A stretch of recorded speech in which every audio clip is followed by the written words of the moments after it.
Welcome to EDH Budget Deck Building. So I have some good news here. Take a couple minutes and get this out of the way. Ever since I moved down to North Carolina in 2017, I have struggled to find a play group like my old one. This was a consistent problem for many years.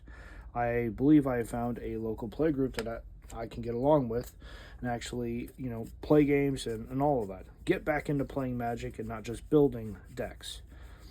Since I was not having a play group, my love for building decks was slowly just fading. That hopefully will have changed. Now, I'm doing this video here to kind of give you an idea of how I take care of this, work on these decks and tweak them, so to speak. The thing is, this is going to be done by everyone differently. I do it a certain way, and I have no problem showing it off.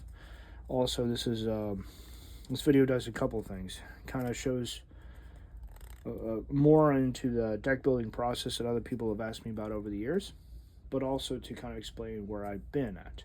The past couple of years have been very hard on me, and my love for Magic has kind of shriveled up a little bit. Not just because of my job, but also it's a midnight. It's like a 11 to 7 or a midnight to 8 a.m. kind of job, so the social life takes a hit enough as it is. But when I moved, again, when down here in North Carolina, I moved again a couple times actually, and even though I found a couple of great shops down here, it still was hard because I wasn't able to find any play groups and people to, hang out with and actually get something going. So it just took a lot of time. Now, here's the thing. Nothing's going to be perfect. We know that. However, as far as with Magic the Gathering goes, it's not about perfect. It's about either being able to win, to pull off really cool synergy or combos, or to have fun. Now, you can try to have a mixture of both of those. That's fine. That's perfectly fine. The main primary general of this deck here, pull up the Planeswalkers real quick, is Tahngarth, First Mate. And yes, I am a firm believer of always having alternate generals in a deck, purely to change the way the deck fundamentally plays. A fresh perspective. That's the aspect. This guy is very complicated, but he's very fun when you can pull him off. First off, Tahngarth cannot be blocked by more than one creature, and whenever an opponent attacks with one or more creatures, generally others, not yourself. If Tahngarth is tapped, you may have that opponent gain control of Tahngarth until end of combat. If you do, choose a player or planeswalker that opponent is attacking. Tahngarth is attacking that player or planeswalker. The idea there is more of like an aggro kind of general, but for anyone to use. The trick here is how to make him so that he survives rather than just gets, killed off. And to get him tapped. So that's tricky. Now, as it is, I can't remember if I added that artifact in here or not. The first thing that pops up to mind is the artifact that says, tap target creature and this artifact to make 1 mana. I don't think it's in here. I don't remember.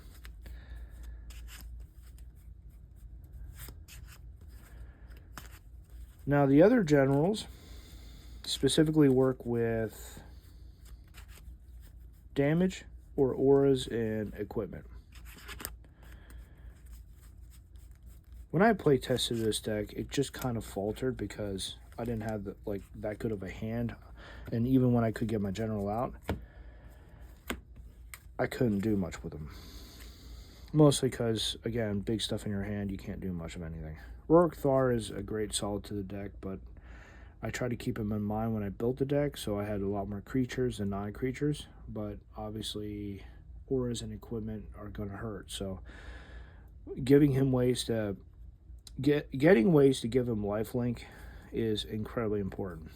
So that way you're never really losing life. You're staying the same and stabilizing.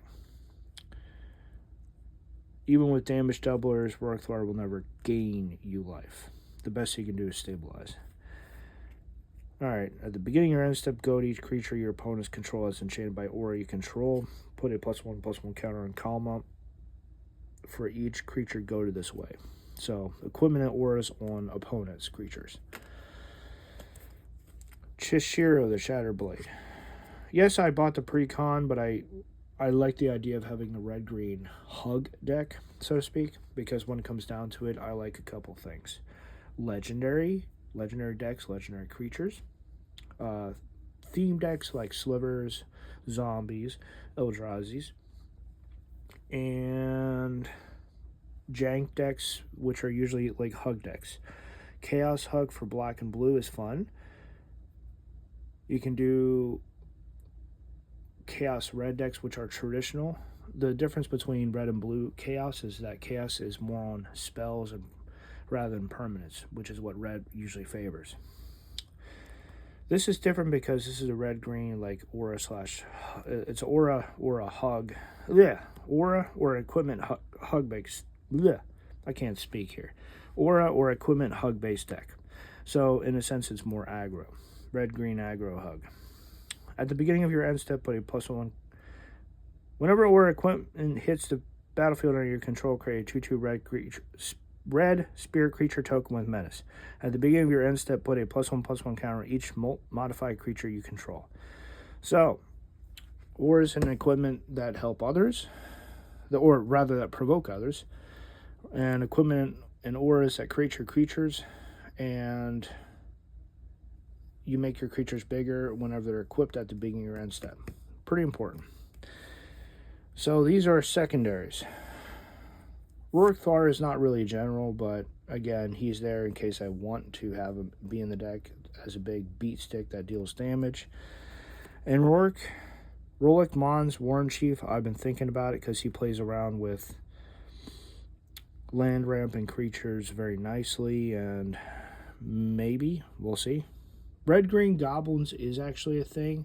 You could take a look at it because he makes goblins and he does everything that goblins want, which is get lands and get you more creatures, specifically goblins. So he fits as more of a backup as a token maker, and I'm a big token maker fan, by the way. Zombies make tons of tokens, and goblins makes tons of tokens, so it kind of fits overall. And Tahngarth has the general to lead them all because he's, let's go beat others, you know? Oh, yeah. Right off the bat. Pretty fun stuff. Planeswalkers.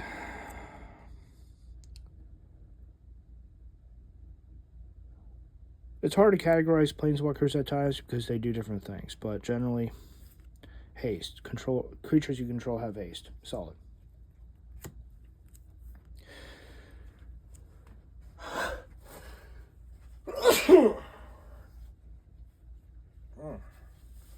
Excuse me.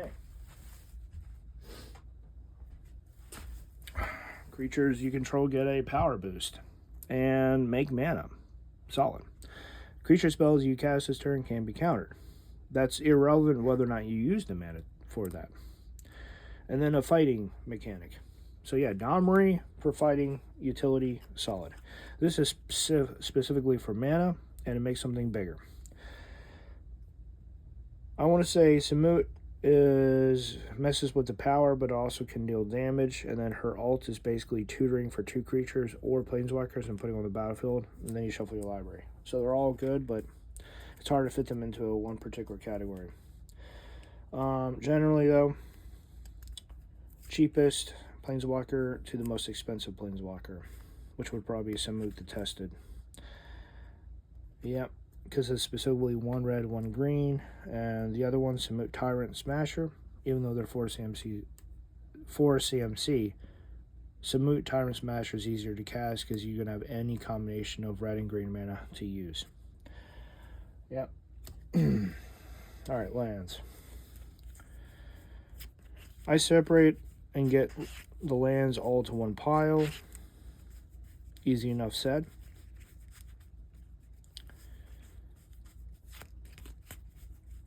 Auras, equipment, lands, all of the stuff in one pile by itself.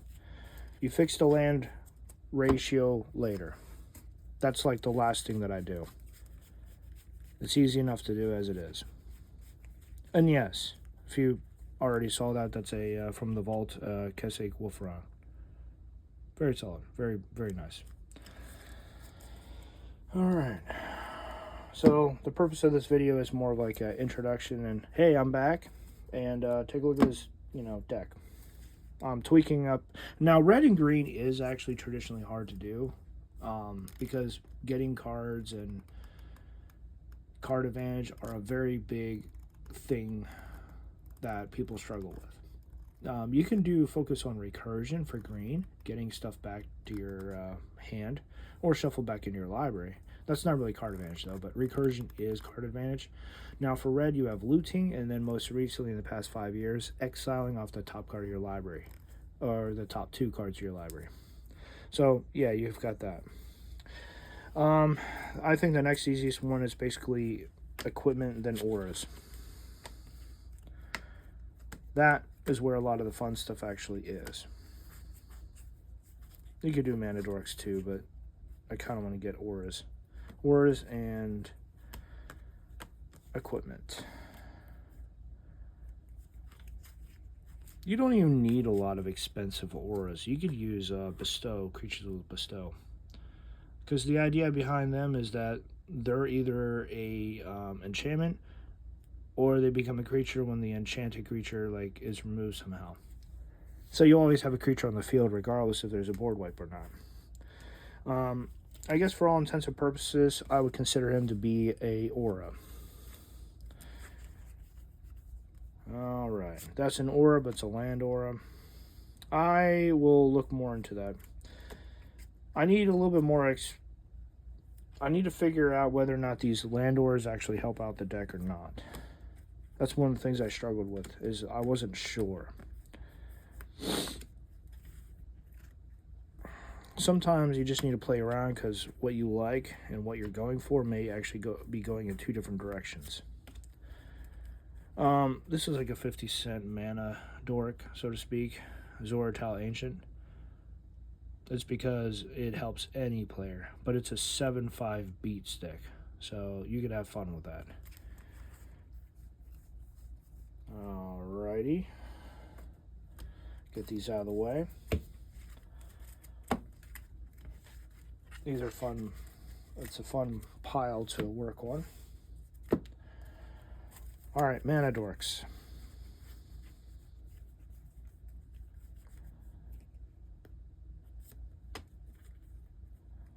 Actually, that's a... Valdic is a token generator. He makes tokens. So put him off to the side. And Bio-Waste Blob is a token maker. Ulven Wild Mysteries is a combination of card advantage and token maker. Mana Dork. Orcish Lumberjack, not everyone's going to like because you sack a forest to make mana. You make 3 mana by sacrificing a forest. So very powerful, but very destructive. And it's a 1-drop too. Alright, let me see here. Move that off to the side. This is a mana doubler of a mana dork. And let's see. Manglehorn goes there.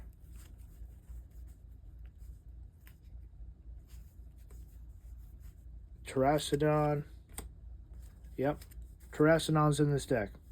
I thought about that for a long time because I wasn't sure how that was going to work out. Okay, so equipment. You got land ramp equipment. Simple, easy. Let's see. Hexproof. Do I have anything with ward or shroud? Unfortunately, the other ones that I have are blue, and they have a blue cost to them, so they don't fit in this deck. And I don't exactly have more than a Swiftfoot Boots at the moment for equipment-wise.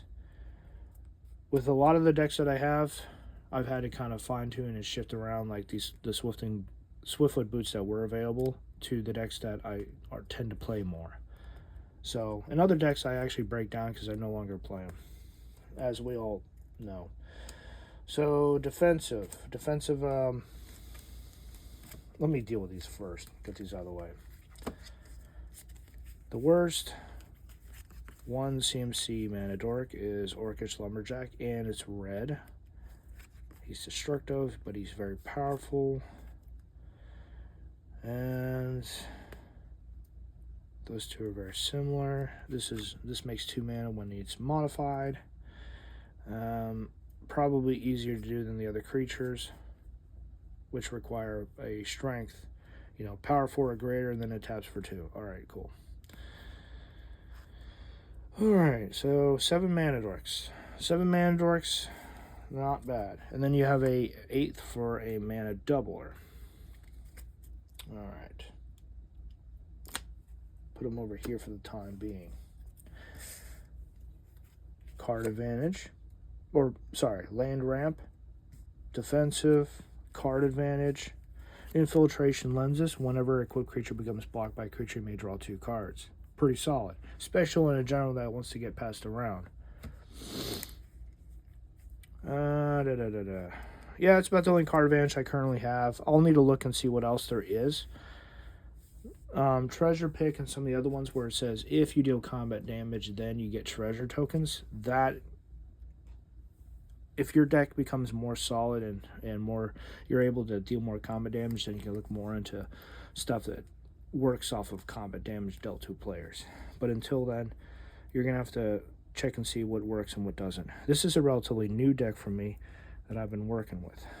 So, land advantage, card advantage, defensive there. Alright. This is utility. Lifelink and Death Touch. That's it. Utility. Straight up utility. Flying and First Strike. Utility and aggro. Chitinous Cloak. +2/+2 and Menace. Yeah. So you've got aggro equipment, aggro cards, and all of that. First Strike and +1/+0. +3/+0 and Trample and Lifelink. That is aggro. Double Strike, which is actually smack between aggro and defensive. Most people would want to say Fire Striker is only for offensive. That's not entirely true. Because sometimes you need to have a powerful blocker that can do a lot of things. Either you get triggers off of blocking, or like making creatures or drawing cards, stuff like that, rather than just simply, I'm going to throw this on attacker and deal as much damage as I can. Gorkin Flail is +1/+1 and Death Touch, so very solid. Generally, this goes both ways, actually. It's almost like a utility like Basilisk Collar, which gives you lifelink. So it's almost like that. Utility and going in between the two. Yeah. Alright, Double Strike, lifelink, Death Touch. I'll put that right there. Flying and Haste is almost like flying and First Strike. Generally, Haste and First Strike. Yeah, generally this would be like offensive utility. Sometimes I do it by CMC, and other times I do it by... I generally do it by CMC, yeah. Alright. I do try to separate a little bit here. I like keeping the piles a little distinct when I'm working with them. This is effectively an Aura equipment-based deck. Alright. Offensive equipment, then just offensive utility. Defensive and card advantage. Let's do it like this. Lands, then cards, and then defense. Purely defensive. Alright. This is right smack in between the two, and then you've got these lands, cards, and then defense. Yeah, there you go. Get these out of the way. Nature's Claim, destroy artifact or enchantment. It's controlled against for life. There are better cards out there, but since this is a hug deck, you're not necessarily always going to go with what's better. You're going to go with what's more efficient. In some cases, you're going to need to hit your own stuff. Someone's about ready to steal your artifact or equipment primarily, or they're going to exile it. So you can actually do some graveyard shuffling here. That's why you would want to hit your own stuff, to get yourself life. Alright, let's see here. 8, 3, 2, and 1. Easily enough. Yeah. Whole Breach is solid. Choose one. Destroy target artifact or target enchantment, or destroy both. That's why it's powerful. It could possibly be a 1 for 2. You don't need too many artifact or enchantment destructions, though. Tokens, token generator, and card drawing. Put that right over there. So land enchantments do not work with any of these generals. That's the downside. With the exception of... Oops, those are planeswalkers.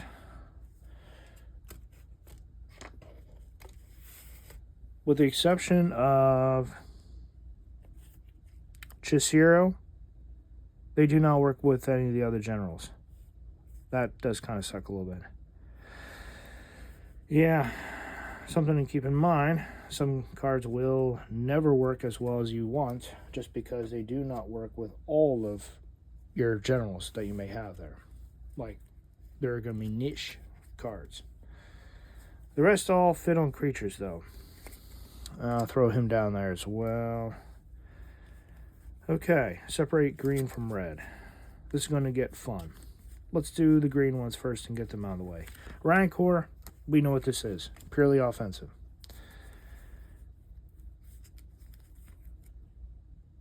Alright. You have 2 mana ones. Utility Vow, which says it's like a pacify, but it's a mana dork. It's a mana dork and a draw card. Very solid. That is actually useful to keep things going. I wouldn't exactly rely heavily on that, but it just kind of keeps things going. And this is defensive because it makes creature tokens. Yeah. Tempted to throw this under the creature token spot right over here. And then you have defensive right here. Alpha Authority. Can't be black by more than one creature. Can't be black by more than one creature. Yep. It's almost the same thing as the general. So, hexproof and can't be black by more than one creature. That's in case if you're playing with alternative general and you want to throw that down there. So, same thing. Red is more fun. Let's do the... Okay, Shifting Shadow. An enchanted creature has haste, and at the beginning of your upkeep, destroy this creature. Reveal cards from the top of your library until you reveal a creature card. Put that card on the battlefield and attach Shifting Shadow to it. So you generally want to enchant others. You know, remove their threats, get it out of the way. That's the entire point. So, like, Shifting Shadow just kills off the creature it's attached to, and then at their upkeep, they pop on something else. Hopefully that's less dangerous. Not always the case, though. And so it could be I hate you, or, oh wow, this is really cool, I got my legendary Eldrazi out. Completely utility. Elemental Mastery is also token maker. So green and red have token. One is when it dies, and the other is tap, make a whole bunch of 1/1s that have haste, and then you X them at the beginning of the next end step. Yep. Put them down there. Latula's Orders.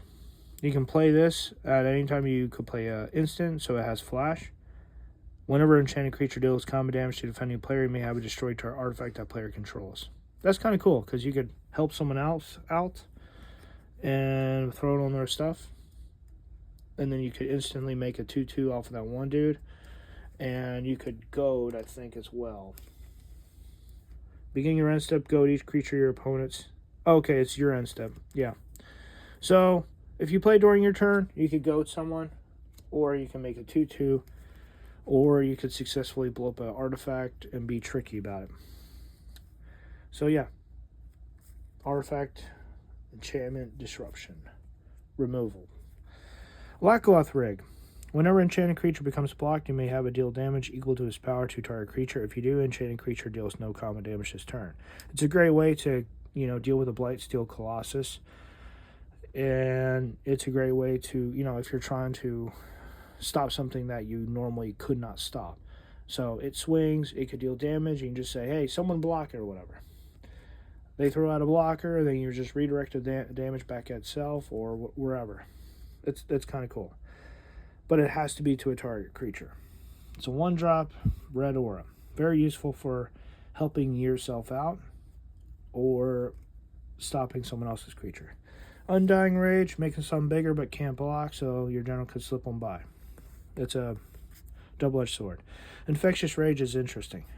An enchanted creature gets more powerful but less tougher, and whenever an enchanted creature is put into a graveyard, basically whenever it dies, choose a creature at random. Infectious Rage can enchant, and then you return Infectious Rage to play enchanting that creature. So it's a enchantment that can kind of keep popping back on the scene. I got a couple other ones out there, but I can't find them currently, and this is honestly not bad because it could kill off 1/1s. Yep. This is a random aura. So there's no restrictions, and it keeps popping back on the field. It could trigger off some of the others very nicely. Oh, this is more like in between utility. Utility, removal for artifact enchantments. Yep. Kumo's Blessing. You may play this at any time. You can play an instant, so it has flash. If a creature dealt damage by enchanted creature this turn, would be put in a graveyard instead. Well, removed from the game instead. So it's basically an exile card upon lethal damage, assuming it doesn't have indestructibility. This is like utility as well. You're supposed to throw it down there after they block with something, and then you just, boom, permanently exiled. Oh yeah, so utility, aggro. This is more like aggro, basically. The way this is worded, Kumo's Blessing is more of an aggro card. Yep. Aggro. And Lakoth Rig is defensive, generally speaking. So you have these down here. Oh yeah. Defensive, utility for making mana, defensive. Yep.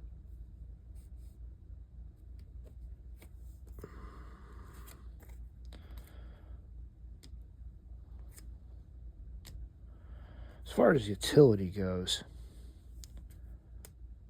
I'll throw, that has flash. Boonsayer has flash, so you could do a lot with it, but it's more geared towards being offensive. Mainly because it's a 4/2 creature, or it bestows the enchanted creature with a +4/+2. Yeah. So let me see here. Red and green. 2, 3, 4, 5, 6, 7, 8, 9, 10, 11, 12, 13, 14. 14 auras and 15 auras. 2, 3,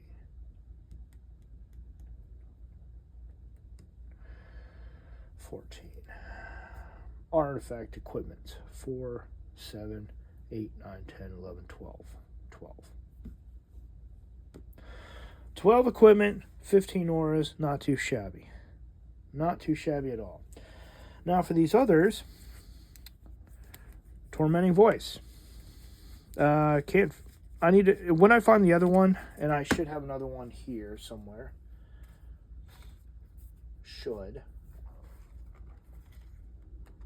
My whole stack, I've got stacks of cards over here. I should have a flash, a instant version, if you will. Yeah, let's see. Maybe I don't. Maybe I don't. Shattering Pulse. Buyback. Destroy target artifact. Not too shabby. Yeah. That costs 4. Destroy target artifact. Destroy on basic land. Cool. Instant speed. Ugh. Thrill Possibility. There we go. That's what I'm looking for. Tormenting Voice has been outclassed by Thrill Possibility. Now, Tormenting Voice is still solid, but the fact that you can loot and draw cards whenever is much, much better. I'm going to keep that stack out here for the time being. Lifecrafter's Bestiary. Scry and draw when he casts creatures. Solid. Dream Pillager is an exile. It's still card advantage. Upkeep, draw if you meet the requirements of having a powerful creature. Cool. Whenever a modified creature you control attacks, exile top card of your library. Oh yeah, whenever you cast a spell from exile, put a +1/+1 counter on target creature you control. So this supports exile effects. That's okay. Magus of the Wheel, I don't know if it fits entirely here, but each player discards his or her hand and draws 7. That is a draw card. I'm not sure. I don't know how I feel about that. Exile the top card 5. The top 5 cards of your library. You may play lands. Exile this way until the end of your next turn. You may play additional land per turn. That's for 5 mana. This is an exile card. All right. Commune with Lava. Exile. Card advantage. Treacherous Terrain. Land cycling or deal damage. So Struggle, which is a graveyard shuffle, as well as smack a creature for damage equal to the number of lands you control. Then shuffle your graveyard when it's in the graveyard. Deal damage to each opponent equal to the number of lands that player controls. Yeah, not too shabby. That's like kind of miscellaneous utility. That's all it is. Vengeful Rebirth is an older card. Return target card from your graveyard to your hand.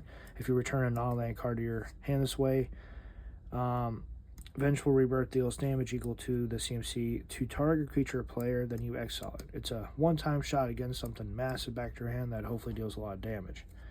So yeah, Recursion. Draw power, Recursion, exile.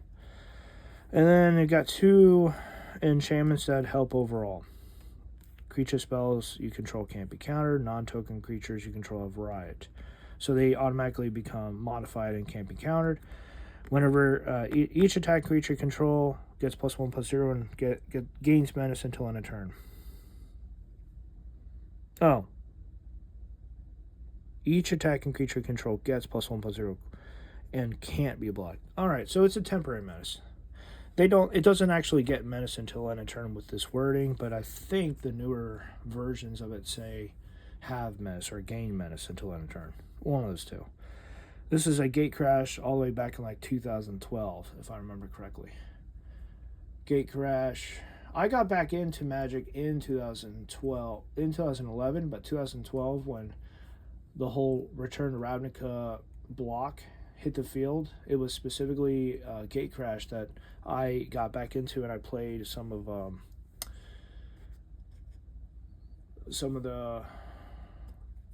I'm going to say pre-con and then some of the drafting specifically. So yeah. That being said, these are utility. They fit pretty well. They help creatures out overall. Summon Arbiter. No more than one creature can attack each combat. No more than one creature can block each combat. This, I feel, is out of place, but it can help you and it can help others. But most importantly, Tahngarth says it can't be blocked by more than one creature. Summon Arbiter. Unless it has Death Touch, unless it has a stronger power, it's likely not going to kill the general, so they either have to take the damage or they have to lose a creature. So Summon Arbiter does feel a little bit out of place, but he could fit in theoretically. And Savageborn Hydra, I always liked and I wanted to play, never really could. It's a Hydra with double strike, but the second part of pay 2 and put a +1/+1 counter on it activate this ability only anytime you could cast a sorcery. You could put this for a 1/1 and then grow it from there. And just make it grow and grow and grow. It fits with the modified theme. It fits a couple of things, actually. So the real tricky thing with the whole exile the top card of your library and all that is when you have like 4 lands, 3 lands, 2 lands, and you really don't know if you're going to exile anything big. That's the only real downside. 5, 10, 15, 20, 25, 30. 35. I have 35 lands. I could probably use a couple more. And since this is a quote-unquote hug kind of deck, I've been eyeing this guy for quite some time because he's land ramp for Tillid. You can help anyone, or you could just use it for yourself. And he's modified. Green, blue, blah, blah, blah. Whatever. Farseek. Yeah. I don't do much with creatures in the graveyard here, so I don't like reanimate or whatever. Fertility is coming out for sure. Quarry Beetle ramps, but only if the land's in the graveyard. When this dies, he's going in. He ramps. When he hits the battlefield, he ramps. Yeah, let's see. Someone's Scrying, Crozen Tusker. I think I would throw Crozen Tusker on here because he does 2 for 1. He gets you a land to your hand, and then you draw a card. It's not technically ramp, though. Yeah. Let's see here. Dictating combat. This is not a... Yeah, okay, so this is why this is out of place. For all this time, I've been wondering. This wants to attack. This whole deck wants to attack, and then limiting it. This fits more in like a blue-white or a white deck. Alright, so he's going to get taken out. It's not bad, but he's going to get taken out here. Alright, put this off the time being right over there. I mean, this is not a passive deck. This is a aggro deck. I may have to adjust the colors a little bit. Alright, so what's the next best thing? Ramp. When it dies, ramp. Okay, let's do this one right here. He's already pre-modified when he comes into play, so ramp. Just do a ramp section. Oh, yeah, I like this. Because the one thing I was wondering about is how I can add ramp into this deck. Draw cards. Let's fix this pile real quick.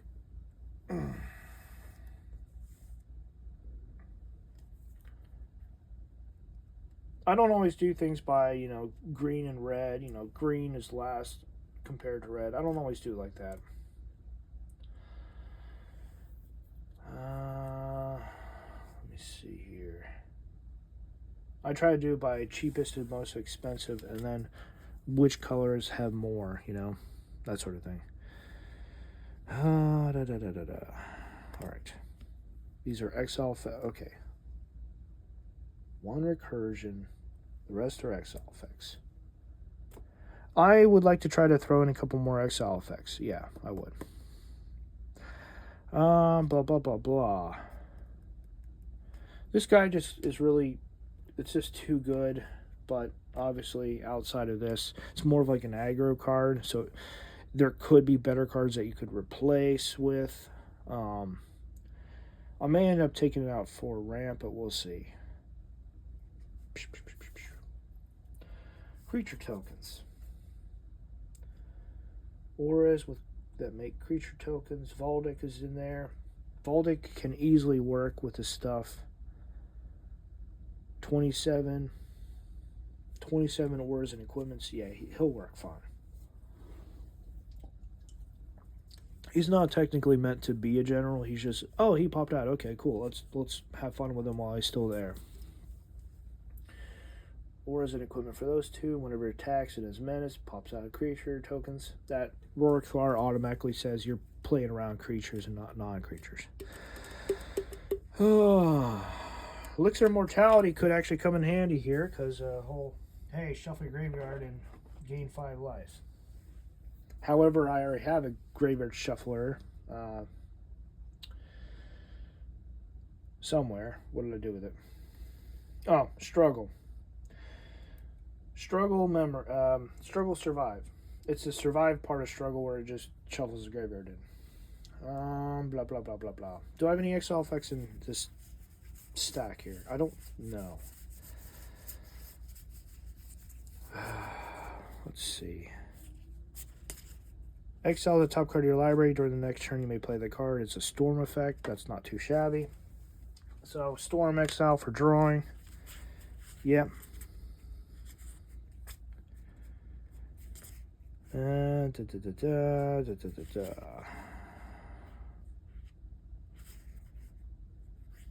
Destroy target artifact. The target attacking creature gets +2/+2 until end of turn. I don't really do much in common tricks outside of auras, so those get, yeah. Just put them off to the side here. Huh. Return target artifact card with mana CMC from the graveyard to the battlefield. Gains haste. Sacrifice at the beginning of the next end step. Pay 5 to reanimate artifact. Equipment. It gains haste. So it could be an equipment or it could be a creature. Interesting. A one-time use. Doesn't fit well in this deck. Revolution. Interest in sorcery and graveyard to your hand. Revolutionist. For madness, you may pay 4. Discard. Creature that gets you back instant sorcery from the graveyard. That should be taken into consideration. Galvanic Relay. Old school. I think I would rather go with the old school version. We'll see. You've got from the same set, but you have the older look and the newer look. I prefer the older look myself, so I'll go with that. Alright. Looting. Having a looter in this deck would probably be useful, yeah.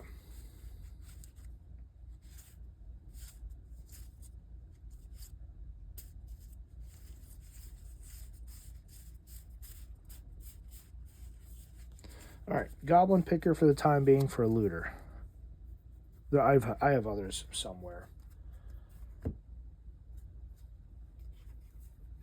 Morph. Alright, these are morph. Right.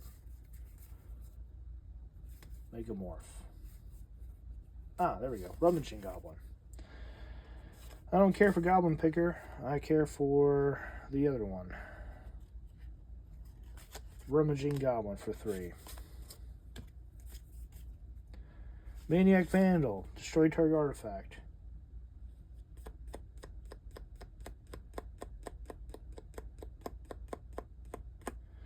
Megahorn has all artifacts that opponents control enter tapped, and it destroys artifact on the land. Then I have an aura.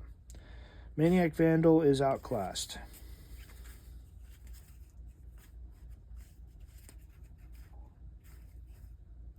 Oh, Enchanted Creature. Enchanted Creature has haste and tap, discard a card, draw a card. Alright, that's a little bit better than Rummaging Goblin. So 16 auras. Or rather, I'll do it like that. I'll keep Rummaging Goblin here on the sideline just in case. Pillage, Gleaming Barrier, blah blah blah. Whenever it attacks, choose a card name. Spells with the chosen name cost 1 less to cast this turn. Okay. Battle Theme, Infernal Plunge. Simeon Spirit Guide, meh. When it becomes tapped, you may discard a card. If you do, draw a card. First strike. It's a bit on the aggro side and has built-in first strike. Not too shabby. This actually is quite useful because I can attack and discard. Yep. Anarchy, nope. Discard, yep, nope. Trample, haste, barb shocker, makes the other person loot. That's more for like Okay, you're drawing cards. All right, take damage for them by this enchantment or artifact on the field. So yeah, there's that. Cast a spell in my phase. Browbeat, take 5 or I draw 3. That kind of fits the theme here a little bit. A little bit. This is not a mono.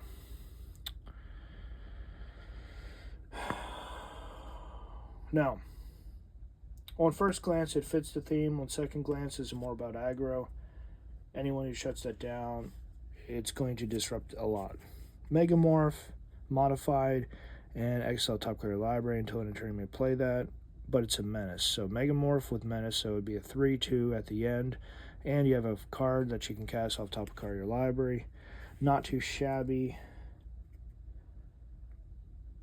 Not too shabby. Let's see. I don't know if this has a place in the deck currently. Return is in random, blah, blah, blah, blah, blah, blah. Destroy our artifact. Try not to play too many instant sorceries. Yeah. Oh, okay. Modified. But that's only for auras, yes? Yep, that's enchanted by an aura you control. Okay, yeah. Cool. This is an old card, Retribution. Choose 2 target creatures controlled by an opponent, bury one of those creatures, and put a -1/-1 counter on the other. That opponent chooses which creature is buried. Pretty cool. Pretty cool. I'm going to throw down Torch Fiend here for the time being for artifact removal. Yeah, we'll go from there. This little stack right over here. That's where I got it from. Red, blue, whatever. Black, blue, red, blue. I was starting to build something over here.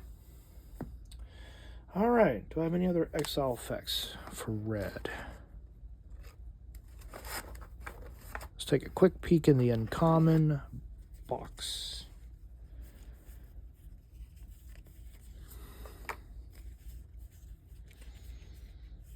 Sack a creature, blah, blah, blah. These are instant sorceries. Nope. Reign of Chaos. Destroy target plains and target white creature, or destroy target island and target blue creature. Some of the older cards are very specific, and I really like that. Oh, yeah. Street Spasm. Honestly, I think that's pretty solid as a board wipe. There is another card I will consider that deals damage to all creatures, because as you can take a look here, I don't have much in the way of creature removal. Yep. That's kind of a problem.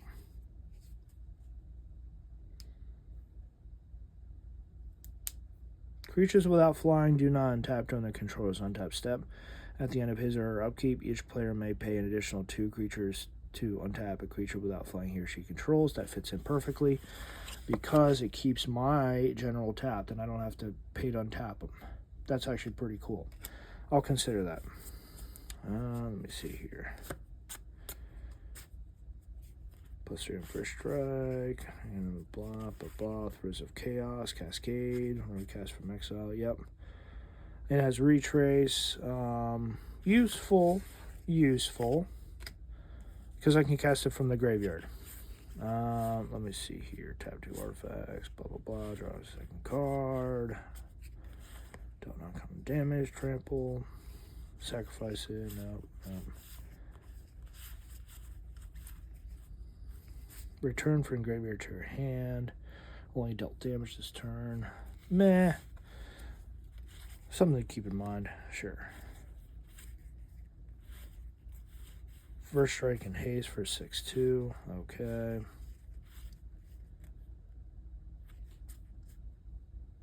Choose up to 2 target creatures you don't control. For each of those creatures, create a token. Yeah, Hate Mirage. Hate Mirage is actually pretty solid. Blah, blah, blah. When it becomes blocked, it deals damage. Cast. Alright, so this guy deals damage. I'm generally trying to build around the generals. I really am. Yeah.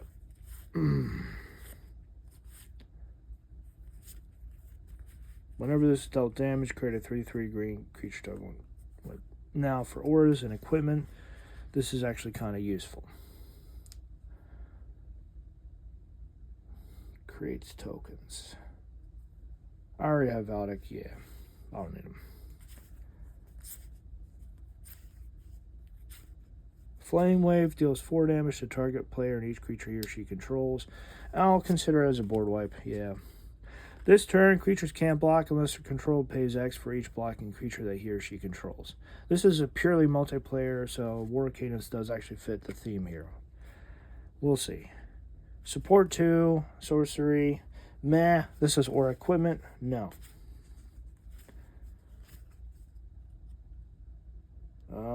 They draw a card randomly. Skull Knocker Ogre, like the other one, potentially helping your opponents out by, hey, take a little damage and you can draw a card, you know? Yeah, something like that could theoretically be helpful. For this particular deck, helping others for taking a little bit of damage is not the worst thing out there. Yep.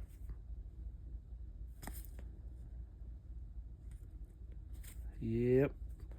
Whenever an opponent gains life, you may pay 2. Yeah, okay. Punishing fire. Discarding a lot of cards. Yeah. That could be helpful. So anything with rebound, anything where, you know, it resolves and then it goes into exile, then you can cast from exile, will work with some of the other stuff. Specifically,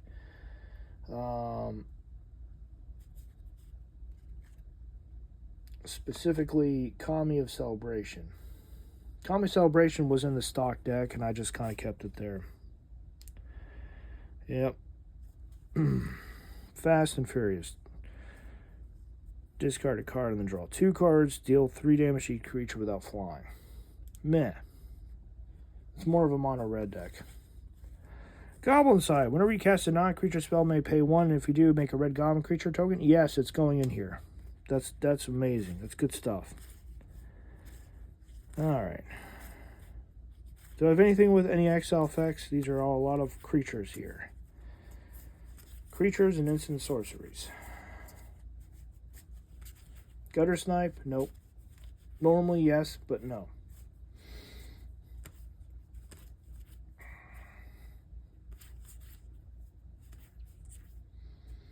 Whenever it attacks, go target creature an opponent controls. It's 0/1 hasty. Well, that alternate general does most of the goading anyway. Don't really need to focus on that. Alright.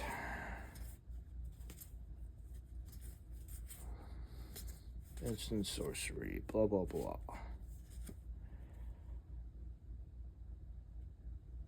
Chain creature gets +3/+3 and has at the beginning of your upkeep put a -1 counter on this creature. Meh.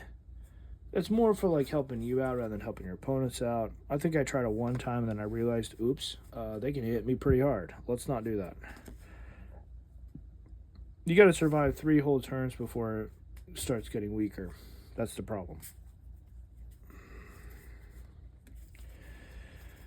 Alright, enters, and I'm getting a Foretell. Cool. Foretell for paying for 5. Yep. X number of permanency sacrifice. Nope. Trample, Champion of the Flame gets +2/+2 for each aura and equipment attached to it. It actually naturally has a place in this deck here. Double Strike, as long as you control 3 or more artifacts. Yes and no. I have that red-green dude specifically for stuff that says, hey, I have Double Strike, blah, blah, blah. Yeah.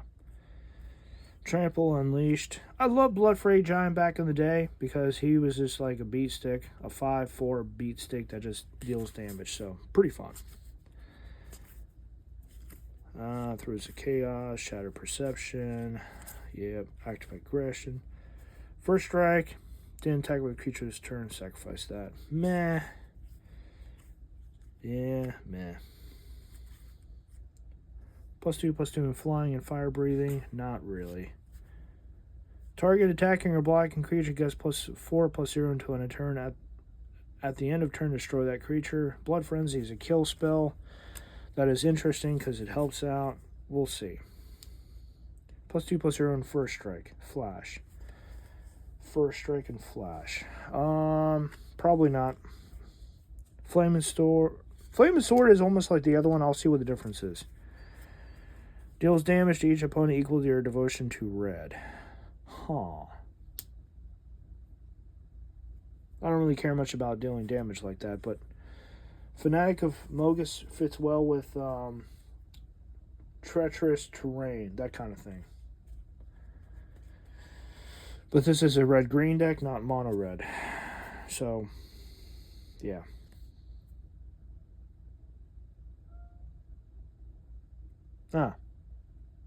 Orcish Mind destroys lands. Comes with counters and 3 counters, and when the last one's removed, destroy the land that it was enchanting, and it deals 2 damage to that land's controller. Okay, cool. Yeah, let's see here. Burn away, deal 6 damage to target creature. When that creature dies, its turn, exile their graveyard. Okay. Somewhat useful. That is actually very useful. Destroying something and exiling their graveyard. Yes, please. What else do we have? What else? Cast 1 for each land in your graveyard. Barbarian Guides, which is a return. Pay 3, tap. Target creature you control gains snow cover landwalk ability of your choice until end of turn. Then at end of turn, return that creature to the owner's hand. Meh. Not quite. Not quite. Let's see. White creatures get +1/-1. Yeah, I don't do color. I don't mess around with colors much. Flame shot. Bypassing the CMC with an alternate casting cost is always something of interest because you never quite know what is actually useful there. Hire Giant. When Hire Giant comes in play, each other player may search his or her library for a land, any land, and put that card into play and then shuffle their library. You want to be nice or you want to be super nice, right? Now there's a time and place to play stuff like that. It really is. You know, whenever lands come into play, their owners take X amount of damage. You know, stuff like that. Oh, another Retribution. Pretty sweet.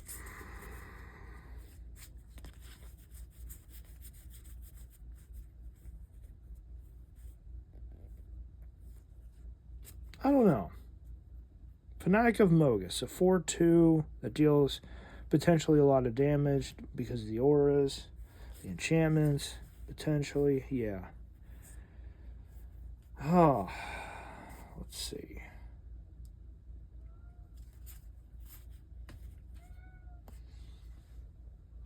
Yes, what do you want? You want some attention? I'll check your food box real quick.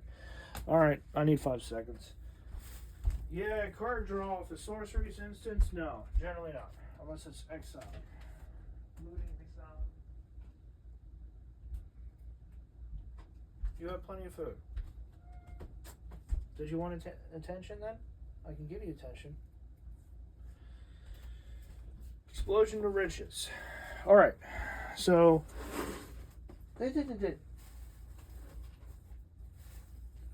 Get off there. Alright, so Harmonize, I don't have any extras, but that could technically work. For draw power, exile effects are useful because not just for the one card, but potentially is cheaper to exile than it is to try to draw. So easier to find, easier to play, that sort of thing. I know I have some other ones somewhere. Just wish I could find them, you know. Alright, Fireball. Overblaze. Deal damage. Nope. You may discard all the cards in your hand. Draw them any. Nope.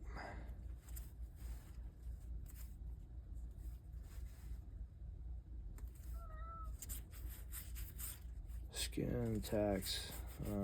Rage form. Becomes an aura with enchant creature, manifest top card library. I'm not entirely the biggest fan of these things, but that's because it's a combination of a couple factors. You're trying to get stuff out on the field. It is more of a creature-based deck, that sort of thing. When it attacks, you may discard... dash. Attacks. It's a 4/2. What's the difference? I'll take a look. I'll take a look in a second. Strange Inversion. Temper Insanity. Mad Prophet. It has haste and... yeah. When it comes down to haste, I have Swiftfoot Boots and Fleet Weather Sandals. Other than that, I don't really have much in the way of haste. Conquer! Yeah, I'm going to steal that land. Okay, sure. I mean, technically it has a place in the deck because it's an aura and it's hilarious. Yeah. That's pretty funny. You may put the top 2 in our land in the graveyard. Make a... yep. Voice of Many. Draw a card for each opponent that controls fewer creatures than you. Not quite. This is not really a token-based deck. This is a 2/3 Death Touch when it goes common to play. Yep. Let's see. Ooh. Ninjutsu. Enters the battlefield with a Death Touch counter on it. Whenever it deals combat damage to a player, you may remove a Death Touch counter from it. When you do, exile target creature and enchantment that player controls. That is a Turtle Ninja. Interesting. That's a really interesting exile effect.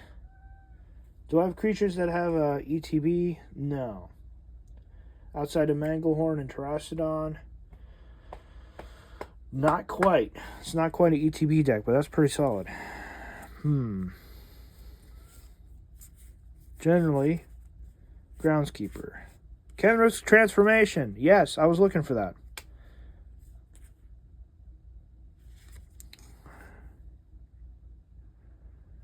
Whenever someone casts a spell during my turn, I draw a card. Yep. Bequeath.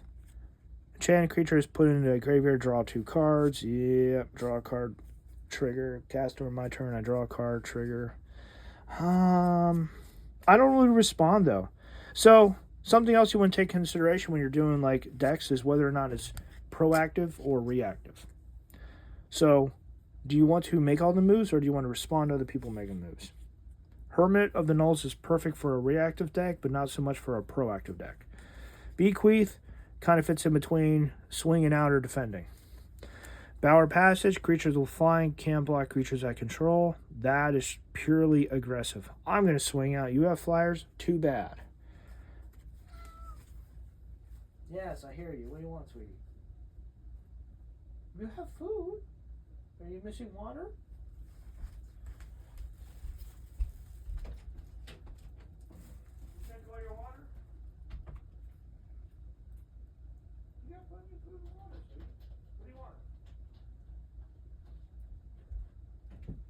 I have no idea why my cat is trying to get my attention. Normally she never tries.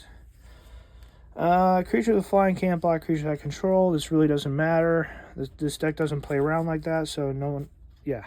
Each creature you control cannot be blocked by more than one creature. I know I have something else in here, but it's an aura. Okay, Alpha Authority is like that, but it's a... yeah. Alpha Authority, I may end up replacing that.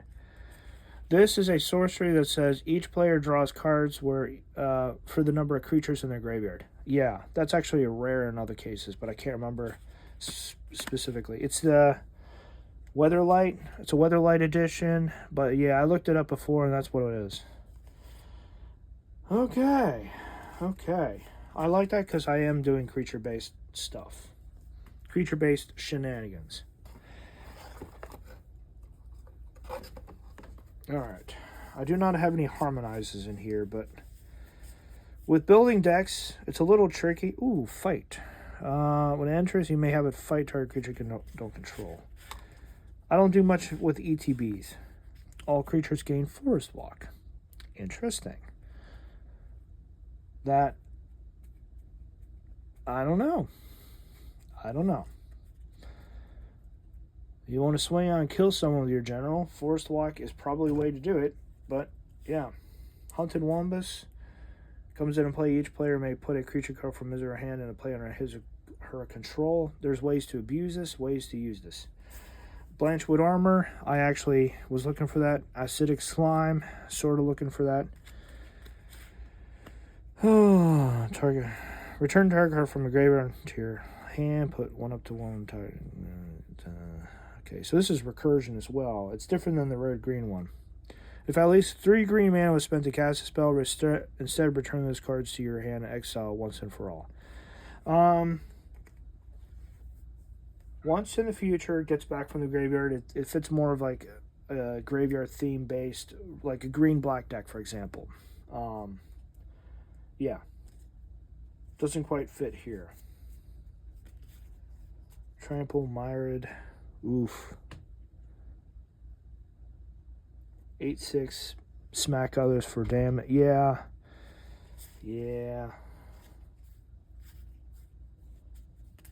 Let's see. Pack leader, brutalize. Search for a creature, reveal it, shuffle, put on top, or put target non-creature permanent on the bottom. Creature tutor. Interesting. Searching for a creature.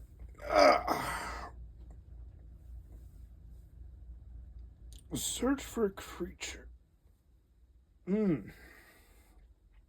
Yeah. In other decks, this would work really nicely. Not quite. Not quite at all.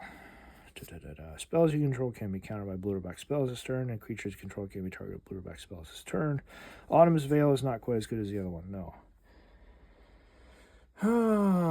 Great Guardian Oak is like a $2+ card because it untaps all creatures target player controls and gives them +2 and +2 until end of turn, so you can smash for damage.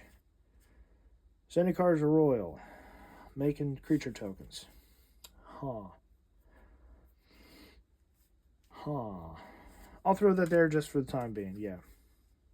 I was actually looking for the other Kendrick's transformation. I came across another one here. Yep. Alright. System Prey, Trove of Elves, blah blah blah, Brown Bush, blah blah blah. Yep. Whenever this becomes blocked, you may destroy target artifact or enchantment defending player controls. Possibly. Brutalizer Exarch, and I did come across a couple other ones. Another one here, this one. Tutor for a creature, or tuck a non-creature card like a Planeswalker on the bottom of the owner's library. Pretty solid. I mean, for that fact alone, I'm actually considering it. Because it's a creature tutor. The real problem, though, is this isn't even a creature-based deck. It's a revolve around the general kind of deck. That's the only real thing. So it's not an issue, it's just doesn't quite fit the deck well. Compost, whatever black card. Yeah, I don't do color-specific decks. This is not a color-specific deck. Compost, whenever a black card is put into your opponent's graveyard, you may draw a card. Yeah, it's not like that. Blah, blah, blah. Destroy target equipment, maybe. Not likely. I keep this stuff in the back of my mind, too. So, yeah. Yeah.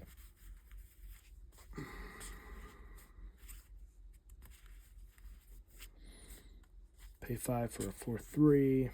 A fighting card, not quite.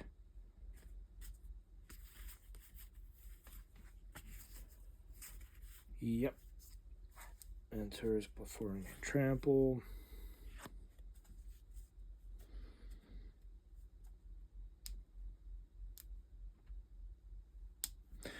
Gather your courage. Target creature gets +5/+5 and gains indestructible until end of turn. All creatures your opponents control able to block that creature this turn do so. Look upon the Tarrasque. So either you fog against opponent who's attacking you, or you can make any creature bigger and indestructible until end turn, and that everything must block it if able. That is a little counterproductive with the way that works, because it says can't be blocked by more than one creature. Yeah. Not bad, but yeah. Return target creature card from your graveyard to your hand. Return target enchantment card from my graveyard to hand. Reviving Melody. There is actually a better version out there, but it works well. Alright. Let's see. Gamekeeper. Meh.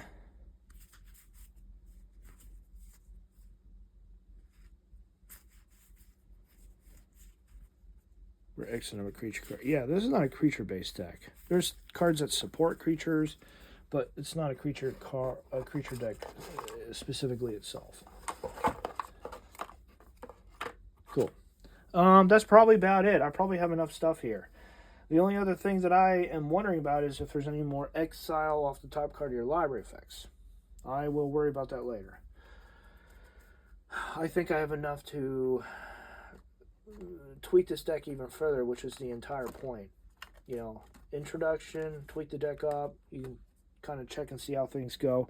Now, with the way it actually works, I can build a deck in a day, but it takes more than a day to gather all the pieces. That's kind of the problem.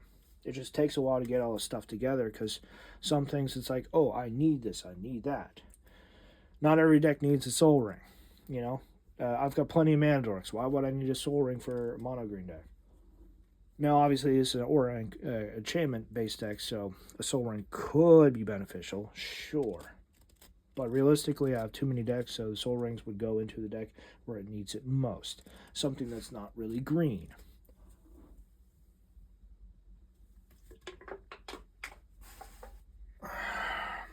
Alright.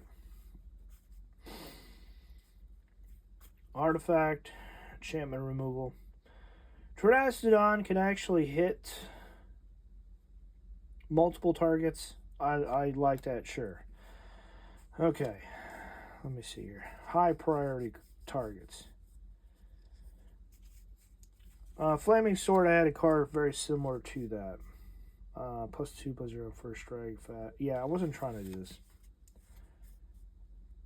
Dragon Grip is technically better, so to speak, but I don't need it. It has a restriction anyway. Flaming Sword, Infectious Rage, Kamano's Blessing, Undying, +2, and can't block. And when it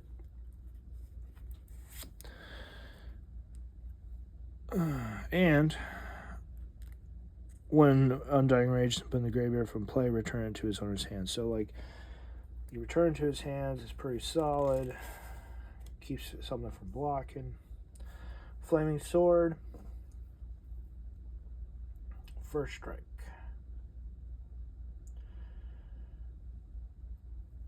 Exile something upon combat damage is pretty good. I've never actually played Kamano's Blessing at all. It never actually came up, interestingly enough. And I don't have anything quite like this where it says it gives it first strike. Alright. Oh. Making creature tokens is useful. I'm going to leave those be for the time being. Flaming Sword will be put off to the side for the time being. Alright. Prophetic Ravings. Where's my looter? I thought I had a looter here. Magus of the Wheel. Yes. I like helping others, but in this particular case, it never really felt quite right. So I'm going to get rid of Magus of the Wheel. It's a good card. It just, I don't want to help others like that. So, card draw. Prophetic Ravings, Revolutionist, which gets back some from the graveyard. There's a mono green. Yeah, draw cards equal to number of creatures in the graveyard. That's for everyone. I may end up doing that. Looting. Cascading, which I like. It's a one-time. Yeah, looting. Yeah, there we go. Okay. That is red-green. No, that's a mono-red card. I feel like this would be better useful somewhere else. And on top of that, getting stuff back. I'd rather just shuffle up with, whatchamacallit. I would like to shuffle things up with survive. So, like, not worry about it, then shuffle it up later. I'd rather do that, per se. Getting stuff back to your hands. The one that deals damage is acceptable. The rest I don't think I need. Alright. I thought about it. I will still think about it. I'll put it on the bottom here. It's a meh. We'll see. Right now it's looking like two things. I like the Storm card. It is consistent. Throes of Chaos is a consistent cascading card. But you can retrace it from the graveyard. So I like that. Repeatable stuff is very useful. This is an aura. This is an enchantment. This fits very well with the deck. And this is the exact opposite of the red one. But it's for everyone as well. Draw X, where X is the number of creatures in your graveyard. Cool. We like that. Oh, my word. Oh, how many creatures do I have? 1, 2, 3, 4, 5, 6, 7, 8, 9, 10, 11, 12, 13, 14, 15, 16, 16, 16, 17, 18, 18, 19 with Boonsater, 20 Furtid. 20 with Furtid. Ah, I got some ramps too. So I have at least 20 creatures, and this is going to be a creature-heavy deck. We know that. We know that. All right. Blah, blah, blah. Refill your hand. Okay, for the time being, I'm going to be throwing this in here instead. It's only for 4 rather than 3. And you could take a lot of damage, but this is going to be an aura / equipment / creature heavy base deck. This is the reason why Rurik Thar, I was hesitating, but he's never going to be a primary general. It's just because there's so much stuff here that just will hit you for a lot of damage. Outside of like creatures drawing you lots of cards, that is actually a lot harder for it to do. It's not easy. I would almost say like, yeah. All right, this is going to help everyone. This will fit. I'll make it fit. That's the whole entire point of me doing this, is me working through this, recording it, and showing you guys how this works, and then uploading to the channel. I'm back. Watch me work on this deck here. All right. Thrill of Possibility. Solid. Okay, let's move that out of the way here. Let's get Recursion out of the way first. So that's the only Recursion card I'll have in the deck primarily. Exile effects. Dream Pillager is a creature that, when dealing upon combat damage, exile that many cards, and it's a 4/4 flyer for 7. Yeah, so he has to work with equipments and enchantments to make that work. Whenever you cast a creature spell, you may pay green. If you do, draw a card. If it wasn't for anything else, I would take it out of the deck. But it's cast a creature, you may pay green, draw a card, boom. So you reliably draw draw cards when you cast creatures if you have the mana. Cool. The one thing I've been needing to fix with this deck is specifically revolving around like ramping and creature spells. Yeah. Okay. So 1 looting card, 1 upkeep draw. If you have a creature with power 4 or greater, cool. I'll keep the artifact up there. That's the next artifact. I'll keep that permanent up there. Then you have instant sorceries. 1 looter and 1, boom, draw. Everyone can draw a whole bunch of cards. Now, the one thing I've noticed that I needed was ramp. I need to have ramp cards. Creatures that get you stuff. Creatures that give you lands, specifically. 4 planeswalkers. +1 counter. Man, 1 color. Yeah, make some bigger. Yep. I have 20 creatures. Yes. Yeah, I do. I think we'll see. As far as ramp goes, these two are pretty solid. I don't know if I have a lot of creatures that I don't know if I have a lot of. One second.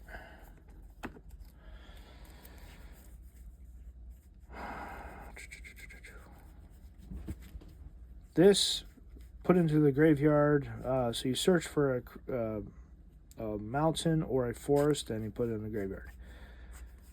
Yeah, as I thought. Unless you sacrifice or destroy it off of ramping, you're not going to have many lands in the graveyard. Obviously, you could come against mill players. You could have that too, sure.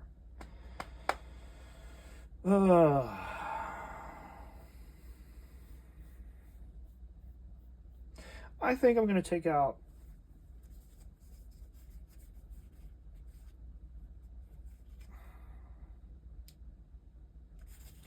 As far as creature removal, you know, like hitting everything for whatever, I'm going to take out...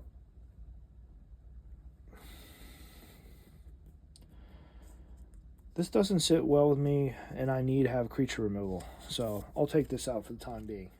I don't need to smack others for combat damage, but what I do need is removal. As long as they don't have flyers, you're good. The other one that I have right off the top of my... right here on my little pile is only 4 damage each, and I do not have damage doublers. So as far as damage goes, I now have 2 sources of damage. Now I have a red-green card. By the way, Street Spasm is unique in the sense of hit for 1 or you hit for all. So it has an overload cost. That's why it's useful. Now, the other one that I have is red-green, but it's currently possibly going to be used in another deck. Specifically, the Tyrannid deck from the Warhammer 40k crossover set. Because as far as removal goes, that deck is horribly lacking in draw power and removal. It has Aetherize for blue, which really mostly benefits itself, not the other. It does more harm than good. Let me put it that way.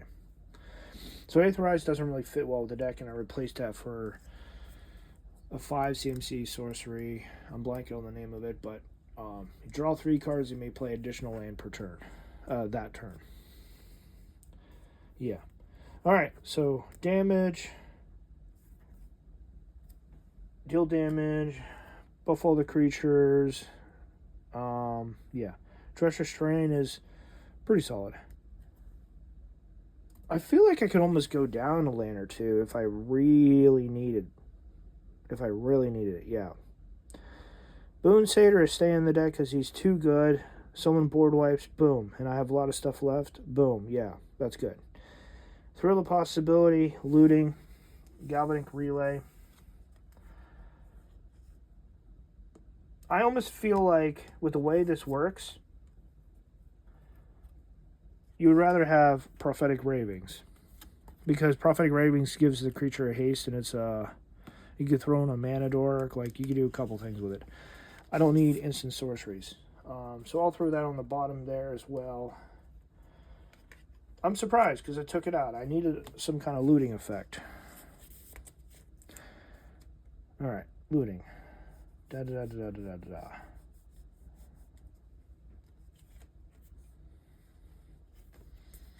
This lasts only as long as the creature itself lasts. Yep. It could last for a while.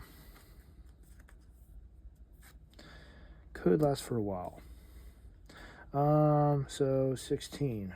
I'll check later. Ramp. Creatures at ramp. Fertilid does technically help others. This will be the last thing.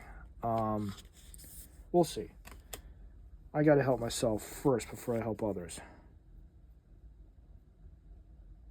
When this thing dies, any ramp? No. With the way this works, it's probably better to have an ETB ramp. Yeah, ETB ramp. Cool. That being said, where's that other card at? Karametra's Favor.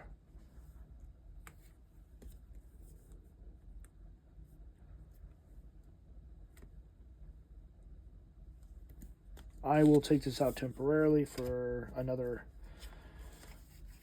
the second ramp thing.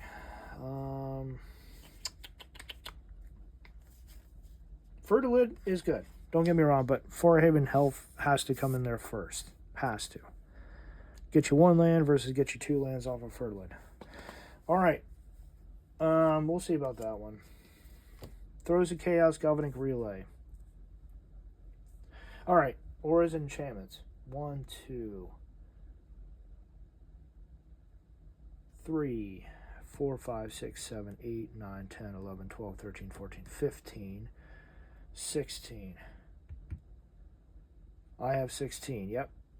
I have 16 auras. Cool. Throws of Chaos. Oh! Throws of Chaos could work very well.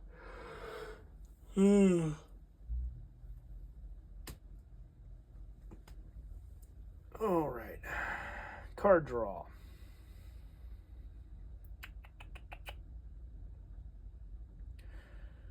Card draw.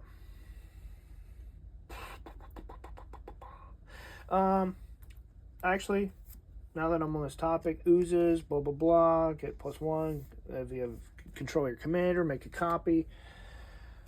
I'm pretty sure I grabbed that other one, that other there we go. Zendikar Royal. Zendikar Royal makes, well, there's Goblin side too, yes. Zendikar Royal, and yeah. It's almost the same thing, but it's land-based. Land-based and not upkeep-based. Which is fine, because I do ramp. Valdic, ramps.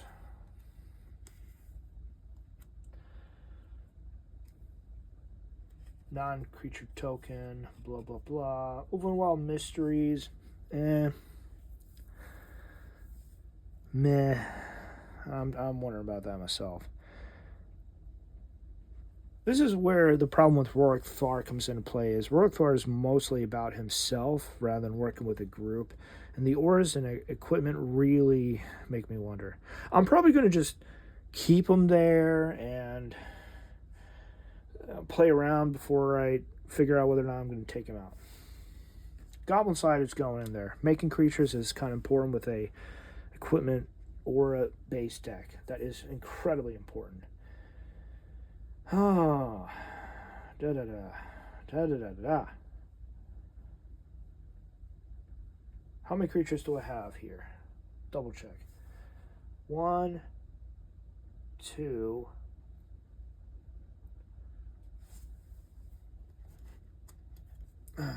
3, 4, 5, 6, 7, 8, 9.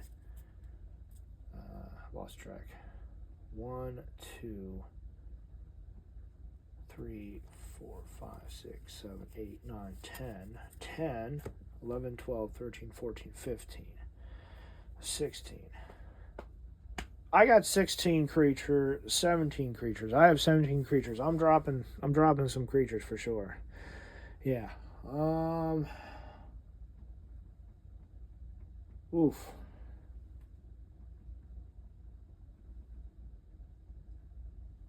This is challenging. Rorick Thar is still going to stay there just because with the way it works, red and green usually have those periods of time where they'll burn out. They don't have much gas. They have stuff on the field. So you can just simply then play him, then equip him up. He doesn't work well with auras unless you want to take 6 to the face.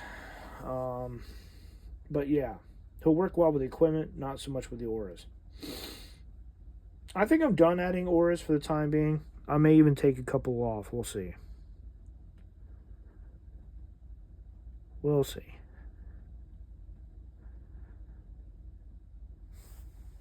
Wait, did I count those two? 5, 10, 11, 12, 13, 14. Yeah, I got 14. Sorry about that. I accidentally counted these ramp dudes as a part of that. Yeah, not quite. Not quite. I like Latula's orders because it flashes in, he can just smack something. Yeah, it's pretty good. Let me see here. I've got Acidic Slime. I've got Rust Scarab.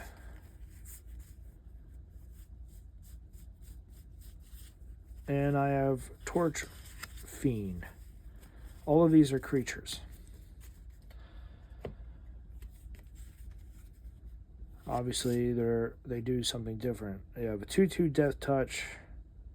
When it becomes blocked, then you destroy it. So you're not even guaranteed, actually. The problem with a Rust Scarab is, unless you force it to have someone block it, you're not going to actually destroy anything. So it's not even guaranteed. It's just I'll swing and I'll either benefit him up or I'll force you to block. That's the real problem. So he'll get stuck on the bottom as well. That leaves the other two that are guaranteed is ETB and Sack to Destroy. Target artifact, and that's 2 already. 2 already.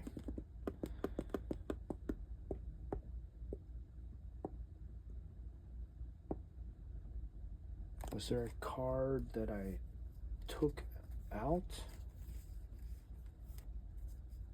Huh. Oh, okay, Nature's Claim, right. Hits one or the other, hits anything including planeswalkers, and these 2 are strictly artifacts. Alright, so no Torch Fiend. Torch Fiend on the bottom. Nature's Claim, very solid, very useful. Which also reminds me, I'm looking here. Nature's Claim is good for like a friendly kind of thing, or it can get. It goes well with a Rorik Thar kind of deck. Remove a -1 counter from Wicker Bow, Elder, destroy target artifact or enchantment. The real issue there is it works best with -1/-1 counters, and I don't do that. That's why I'm not considering it with the deck. But it would technically be modified, and you'd still get a one-time use of doing that, of removing counter, destroy target artifact or enchantment. Very useful. Acidic Slime, I think, is a little bit better because it can possibly destroy a land, and it has Death Touch. So it's going to go in there as a catch-22, a catch-all, so to speak. So it'll work. I'm going to throw that up there, and there you go.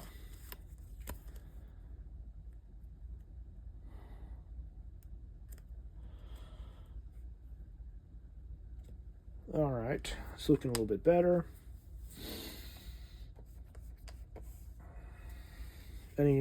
What ramp do I have here? Don't need that. Don't play off the graveyard, so I don't need that. Looting, maybe. We'll see. Alright. I think I may end up playing with a couple other ones too. Champion of the Flame. Trample and +2/+2 for each aura and equipment attached to this. Yeah. This guy's going in the deck. Like, I want him in the deck.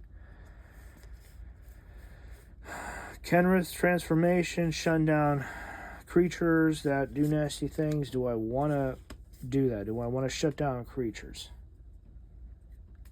This is more of a reactive card than is a proactive card.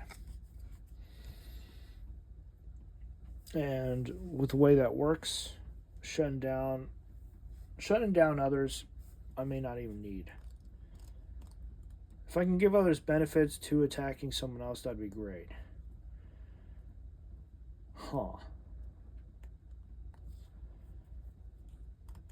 That's the whole entire thing. Benefit others to encourage others to attack others, and I'm working towards that theme. Shutting down other people's creatures doesn't really sit well with me, except for flyers. Yeah, that's the only real thing is you can shut down flyers and others that you're weak to.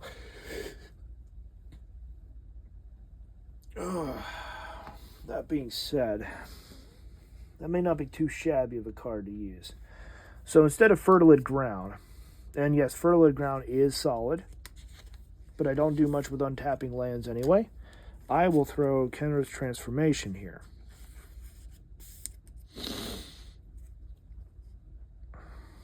Hexproof and messes with their stuff at the same time. So, sorry. Hexproof, bigger, better, offensive, Utopia Val. Utopia Val, which is messing with their stuff, and then this one, which shuts down their abilities. Yeah, I like that. I like that. That's really nice. Okay. Champion of the Flame here. What do we have? You always have to have a couple board wipes in this deck. Like, you know that. I might take out this Savage Beam Hydra because all it just does is double strike and it gets bigger. I'll take that out. It's great. Great for all of this. But Champion looks like he'll fit the... He looks like he'll fit here instead. He gets bigger and all that. Taking a look. Whenever it becomes tapped, you may discard a card. If you do, draw a card. Looting. Yeah. 2-3 and 4-2. Dash. First strike versus dash. Yep. Huh. Interesting. So I would take out the green part and just add another red. I've already done that with... Yeah, I think this will be in line with the color, so to speak. Not exactly a Volata deck, but it is a Equipment Aura-based deck, so this will work well. La la la la la. What else do we have here? Galvanic Relay is Storm. You're putting copies on the stack. You're not actually casting the copy, so you'd only be exiling one card. Yeah. That's during someone else's turn, so yeah. Huh.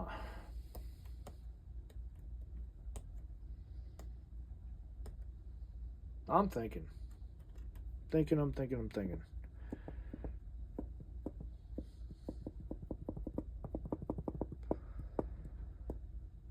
So Shifting Shadow and Infectious Rage are ways to help remove stuff. Yeah. Kamana's Blessing. Oh, if you were to deal lethal damage, then it'll get removed. Meh.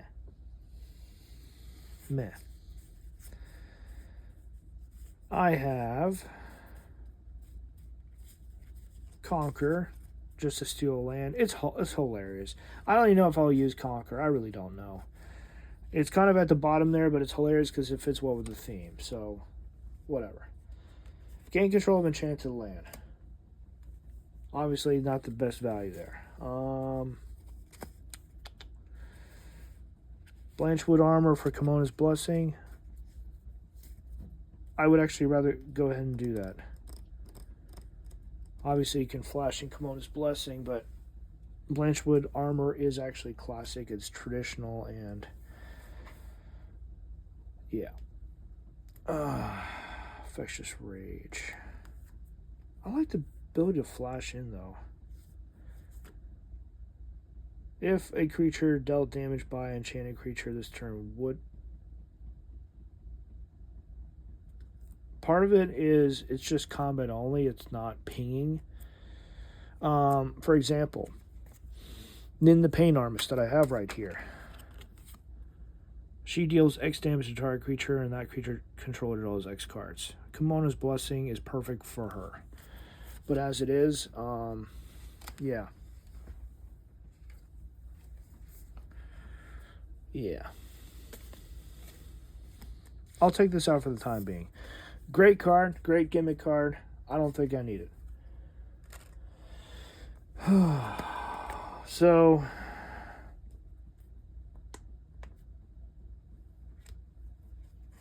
where was the replacement? Ah, right here. Blanchwood Armor. Blanchwood Armor is awesome. It is classic.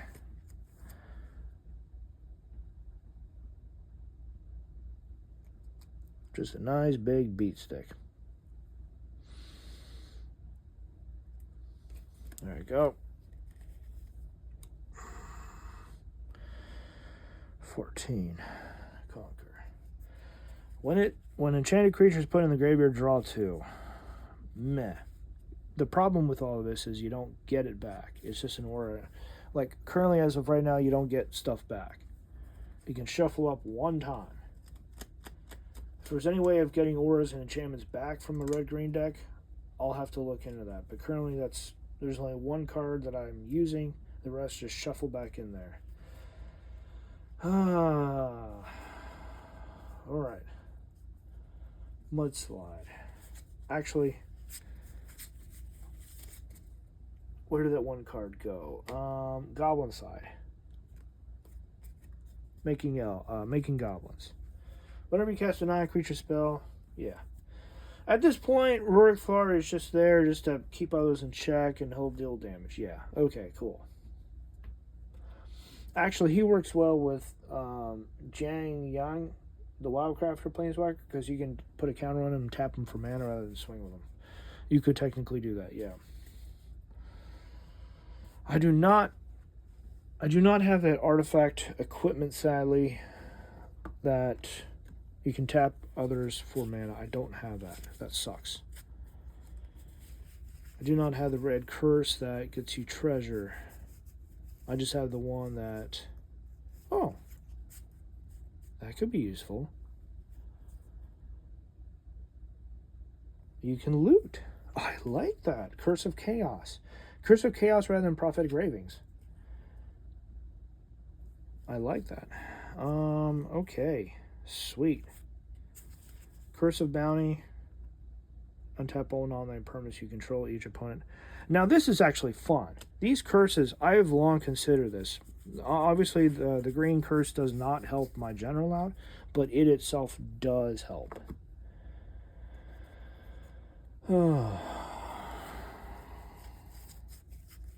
Overflowing Chalice. Whenever it attacks, each player creates a treasure token.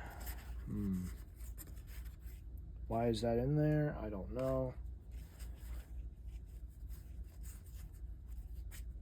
Draw a card, blah, blah, blah. Metamorphosis, Sticky Fingers, Menace, and whatever can combine a player, create a treasure token. Giant creature dies, draw a card. Dockside Extortionist, I think, was banned, if I'm not mistaken. So, good card, but banned. Rapacious one. When it deals combat damage to a player, put them any 0/1 colors Eldrazi spawn creature token on the battlefield. Yes. I actually did not even know that was in there. Devoted Druid. Meh. Kind of modifies itself. I like that. Meh.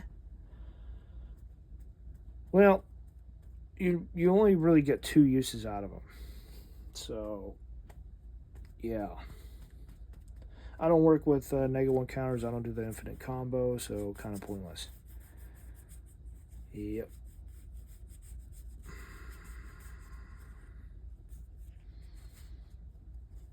Yep.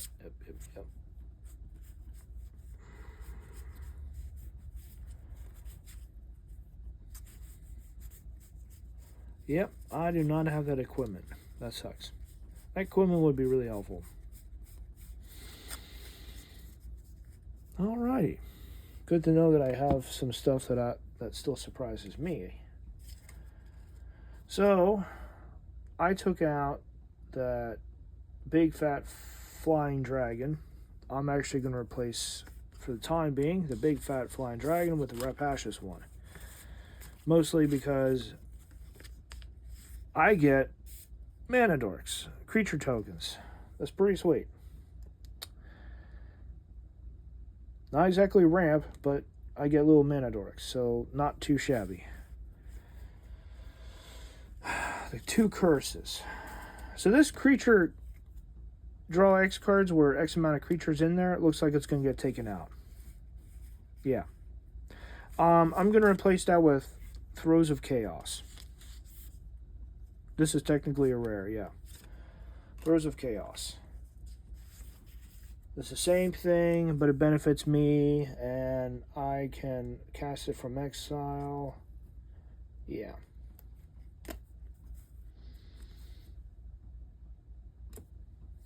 Prophetic Ravings is going to get replaced with Curse of Chaos.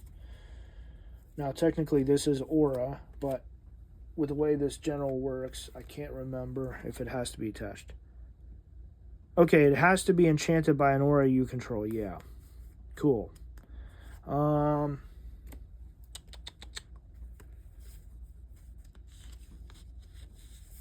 don't see how I would ever actually use that for. Like, I have to build more around it, per se. But looting, being able to loot, yeah, that's pretty solid. Okay. This is where Rorikthar does, like, yeah, he's just in the back seat. He was always in the back seat. He was never meant to be, like, anything more than, yeah. Play everything from your hand, poop it all out, and then play Rorikthar and occasionally take damage. Yeah. If he's going to swing, you're going to benefit off of it. You should benefit off it, excuse me. Throes of Chaos. You cast that, you get one thing for free. Oh my word. So what if instead of a whole bunch of creature removal... Yeah, that... I'm not even thinking about that. Oh my word.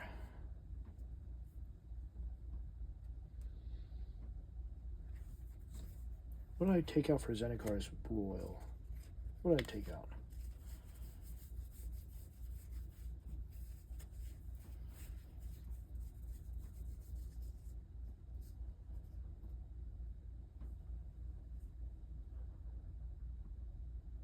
I took out... What did I take out here? Magus of the Wheel. Zendikar's Bio Waste Blob. I took out Bio Waste Blob, yeah. Bio Waste Blob was always a stand-in anyway. Oh, this is challenging. Figure out what to take out and all that. It's not about a creature-based deck, so Ovenwild Mysteries may end up being taken out completely. Yep.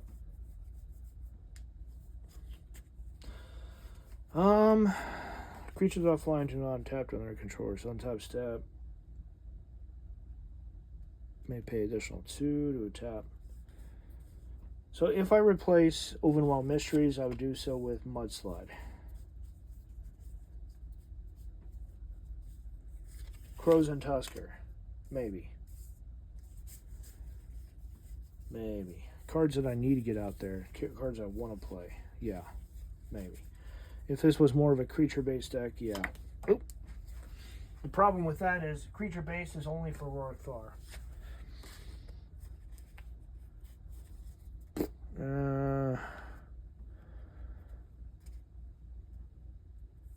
Mudslide. Making tokens. Goblins. Ah! Goblin Slide. There we go. There we go. Ovenwild Mysteries is getting taken out because I predominantly have more non-creatures than creature cards. And token makers are here. Ovenwild Mysteries will get taken out for a Goblin Slide. Yep. I like that.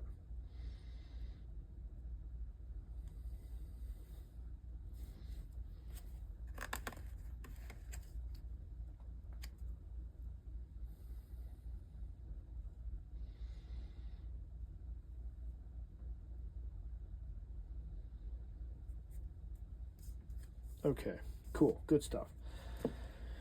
5 creature tokens that work well with the general. Yep.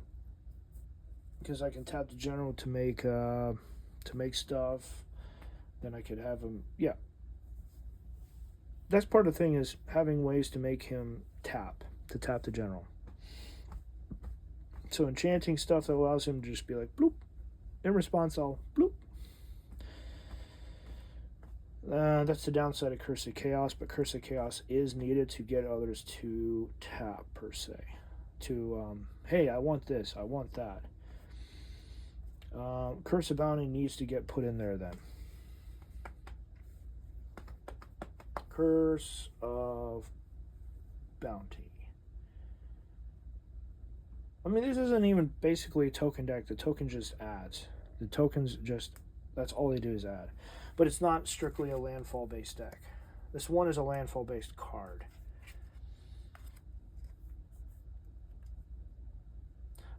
This is not a token-based deck. It's not a landfall-based deck. It's a good card, but the Curse of Bounty is technically more important.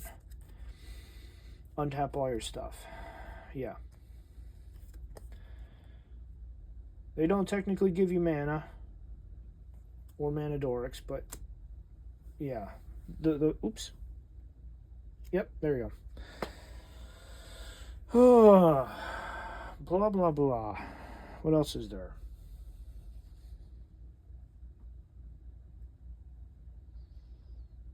Alright, 1 enchantment. 2, 3, 4, 5, 6, 7, 8, 9, 10, 11, 12.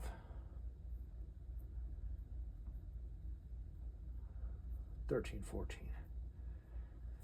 I have 14 auras. 12 equipment, 14 auras. I'm trying to, if I'm going to take any other auras out and reduce it just by 1, that would be great. Then I could throw some other stuff in here. Specifically stuff that work with the general.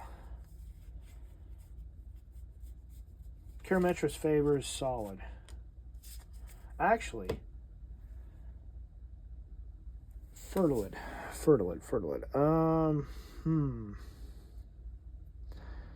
Like, I need to have stuff that works with the general that allows him to tap.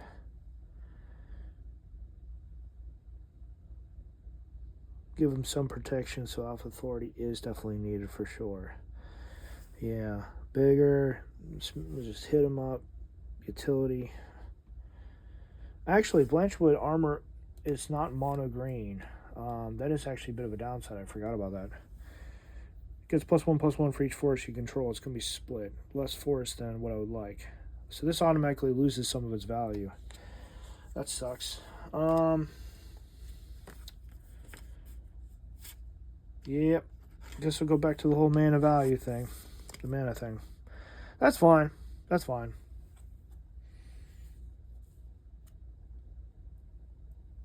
You can always play around with it too. Prophetic Ravings for looting. Yeah.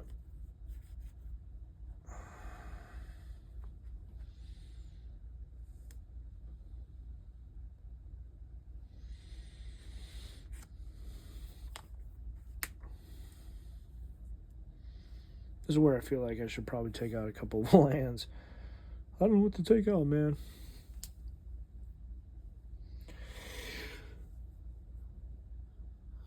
I don't know.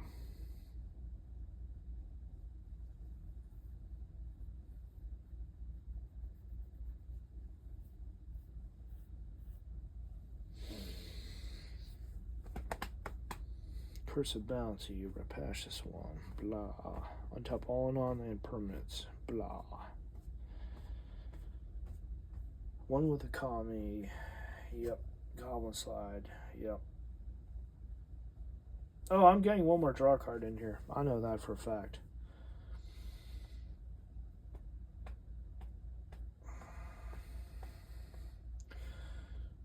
I'm not taking out Street Spasm or Struggle. They're too good, too useful. Dying Rage makes something bigger and can't block. That is actually useful in the case of having, when people have some really good defenders out there and you just need to bypass them. All right, cool. Can't block. Boom. Done.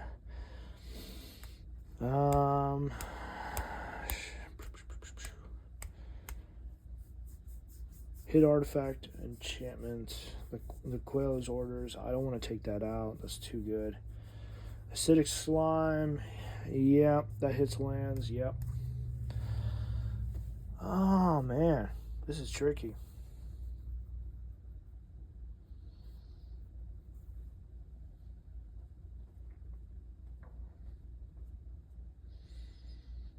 I think what I'll do, I'll take out Karametra's Favor.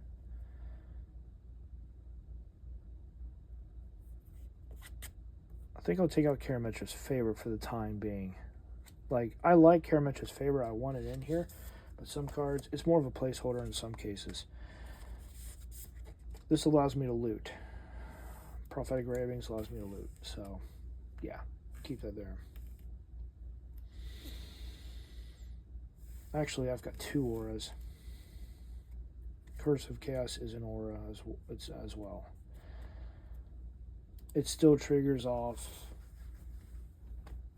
It incentivizes others to attack others and not myself. And it triggers off the other general. Yeah, it's good. Galvanic Relay I technically don't need. Champion of the Flame fits really well in this particular deck. This is a nice beat stick. So Rapacious one for Mana Dorix and a beat stick.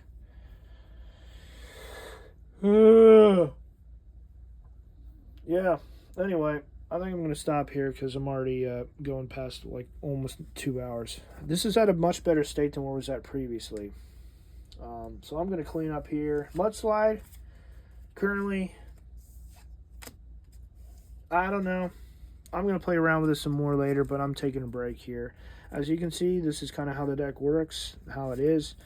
And I'll play test it more now that I have a play group. And yeah, it's at a good place as of right now. And 35 lands. 35 lands is about standard for these decks that I make. And then I fluctuate and I go from there, and I feel like I check out the colors, and if they're off balance, then I mix and match. Red was always going to be a little underpowered in this deck, so more focus on green than red for like ramping, Mana Dorix, you know, etc., that sort of thing. But ramping is kind of important. Lumberjack in there, if you get that turn 1, you really need to make sure you get those lands down. That's part of the problem. That's why I need to have some ramp in the deck. All right. Until next time.